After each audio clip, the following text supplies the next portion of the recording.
बहुत समय पहले की बात है। एक घना और हरा भरा जंगल था। उस जंगल में शेर, हाथी, भालू, बंदर, लोमड़ी, हिरन, खरगोश और कई कई तरह के पक्षी रहते थे।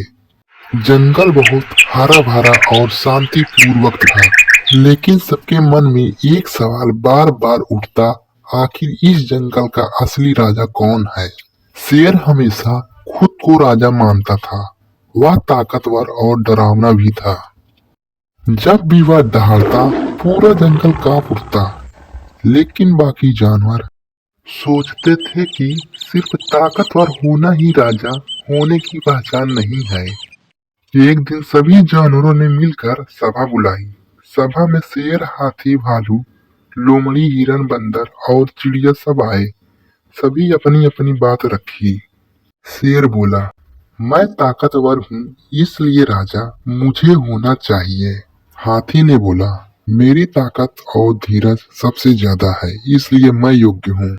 तब लोमड़ी बोली, राजा को सबसे चालाक और समझदार होना चाहिए, इसलिए मुझे जंगल का राजा चुना जाना चाहिए।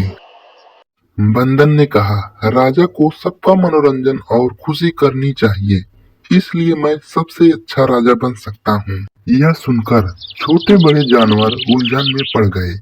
आखिर सच्चा राजा कौन बनेगा? तभी सभा के बीच एक बुजुर्ग कछुआ धीरे धीरे आगे आया और बोला, राजा वह नहीं जो सबसे ताकतवर, सबसे बड़ा या सबसे चालाक हो। वह जो अपने प्रजों का भला करे और सोचे, सबकी रक्षा करे और न्याय करे। जानवरों ने यह सोचा कि इसमें सब गुण है। तभी सबकी नजर शेर के ऊपर गई। शेर भले ही ताकतवर था, लेकिन उसने कई बार कमजोर जानवरों की रक्षा की थी और कभी अन्याय नहीं होने दिया। कछुए ने ऐलान किया, इस जंगल का असली राजा वही है जो ताकत का इस्तेमाल करे और दूसरों की भलाई करे, न कि डराने के लिए। तभी जानवरों ने ताली बजाकर शेर को राजा मान लिया। लेकिन अब शेर भी समझ गया कि राजा होना सिर्फ ताकत दिखाना नहीं, बल्कि रक्षा और भलाई करना भी होता है। उस दिन से राजा ने शेर डरावना बल्कि दयालु और न्यायप्रिय राजा बन गया। जंगल में शांति और खुशहाल से सभी जानवर ठीक से रहने लगे।